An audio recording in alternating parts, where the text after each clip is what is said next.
I'm here with James Crabb, the Artistic Director of the Four Winds Easter Festival. I'm David Francis, I'm the Executive Director. And here we are on the beautiful Nature's Concert Hall site overlooking the dam, and we're looking towards the sound shell, which of course is the kind of main feature for the Four Winds Festival. James, I wanted to ask you about the Saturday afternoon, because I know there's a special collaboration between our international pianist Stefan Vlader and the Australian String Quartet. And this will be a first time that they've collaborated together on a wonderful piece by Brahms. Yeah.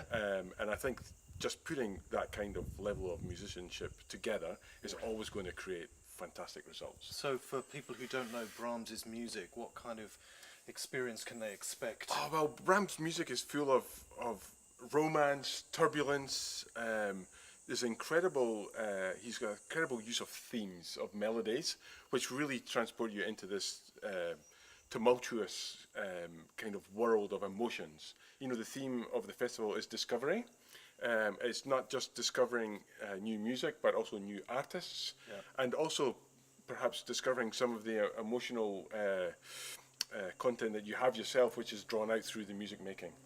But then there's always time in this place to relax afterwards. Yeah. So we're really looking after the audiences from start to finish. I love that. I love that about the fact that the audience come and just feel that they can just exhale and sit and enjoy the music and absorb it kind of in their own terms. Yes. Yeah, exactly. We've got a saxophone quartet performing on Saturday as well. What can we expect from Compass Saxophone Quartet? With the Compass Quartet, what we have is with classically trained musicians and jazz trained musicians. So they wander into a world of music which is neither one or the other, which is really interesting because they can actually approach a lot of music from different angles.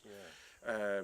And they're also very much interested in working with other musical cultures. So we have sitar and we have tablas playing in this part of the program. You know, you have this world of vocal and instrumental colours, which is completely different to the Brahms. Yeah. So that will, you know, that you really do get transported throughout the afternoon to all corners of the globe, and I think that's wonderful. It's like having a 4-course meal, and nothing is similar, but they all complement each other in some way. Yeah, and that's a sort of feature of this festival. It's where sort of Western classical music meets other worlds, other genres, other traditions. Yeah. So perhaps we should talk about the Sunday programme a little bit. Yes, well, the Sunday's a little bit different because it's like a 3-course meal.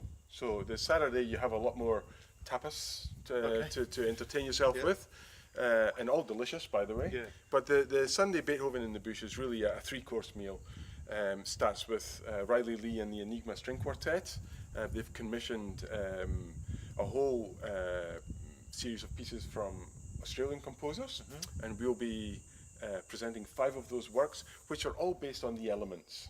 So, and I think it's perfect for here. Yeah. And then we move on to something completely different with Coco's Lunch. They're a wonderful female a cappella choir or vocal ensemble, and it's a much more swing, jazzy, also very much inspired by different musical cultures. Yes, so a lot of African and also Indian. And they use percussion as well, don't they? They do, yes. So you're in for an absolute treat with them, and they sing like angels. We're going to finish with Beethoven's Coriolan Overture, and the Third Piano Concerto, which is one of the it's one of the highlights of the concerto repertoire. Yeah. And we have Stefan and the festival orchestra. So this is a little bit different this year. We've put together the 2 string quartets and the fantastic Anam students together, plus a few other festival musicians, to create a real festival orchestra. So this is an orchestra you'll not hear anywhere else. Yeah. So there's a real sense that the performances that are happening at the festival are unique to this festival and to this event. So, you know, if people want to experience these collaborations and these artists and hear the music in these surroundings, you know, they've got to come here to hear this.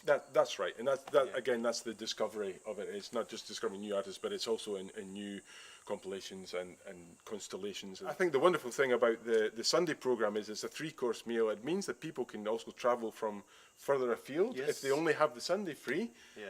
And they can travel. We're putting on buses from Bateman's Bay, Merimbula and Canberra, where you can get here, you can enjoy the beverages and the wonderful food and the music making, and you can also get transported back home without worrying about anything. It's just over Sunday afternoon. It's just over Sunday afternoon. It's perfect. It's a real kind of coming together of people audiences and artists where we share the love of music and why music's so special and what makes it special. So it's a great weekend. And of course, we should say that, you know, one of the things about the festival is not only all the amazing people that come, but we get support from the Australia Council and from Create New South Wales and all regional arts funds, so lots of really important funders. So we're all really looking forward to it. Thanks, James. Pleasure. Thank you, David.